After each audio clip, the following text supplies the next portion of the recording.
আমরা যথাযথ জীবন চাই না, আমরা চাই বৈষম্যহীন বাংলাদেশে, স্বাধীন রাষ্ট্রে আমি একজন নাগরিক হিসেবে আমার ন্যায্য অধিকার, আমার মৌলিক চাহিদা এই সরকার এই রাষ্ট্র বাস্তবায়ন করবে।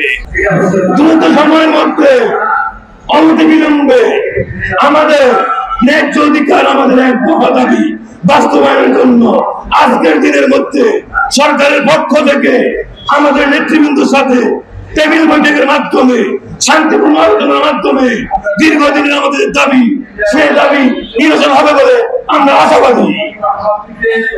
আজকের দিনের মধ্যে যদি সরকারের পক্ষ থেকে কোনো বার্তা না আসে, আমরা পরিষ্কার ভাবে জানিয়ে দিতে চাই, সারা বাংলাদেশের সকল প্রতিষ্ঠানে কর্মরত শ্রমিক কর্মচারী ভাইয়েরা রাজপথে রক্ত দিতে, আত্মদিতে প্রস্তুত আছি।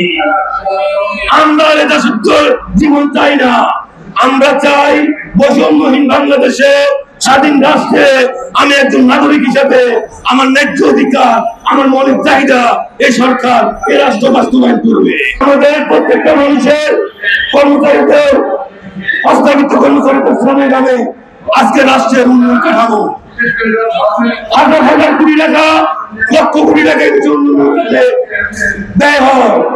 যে উন্নয়ন কাজে আমরা মেহনতি শ্রমিকরা জড়িত আছি, তাদের শ্রমে দামে উন্নয়নমূলক প্রত্যেকটা দলিগুলোর সাথে আমাদের শ্রম দাম জড়িত।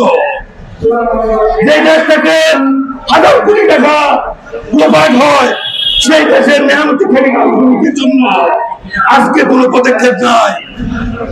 আমরা হতাশাগ্রস্ত, আমরা আজকে আশাহত যে শ্রমিক কর্মচারীদের রক্তের উপরে দাঁড়িয়ে বৈষম্যমুক্ত বাংলাদেশ আমরা চেয়েছিলাম। যে সরকারের কাছে আমাদের অনেক আশা প্রত্যাশা ছিল, এই সরকারের মাধ্যমে সারা দেশের থেকে বৈষম্য মুক্ত হবে।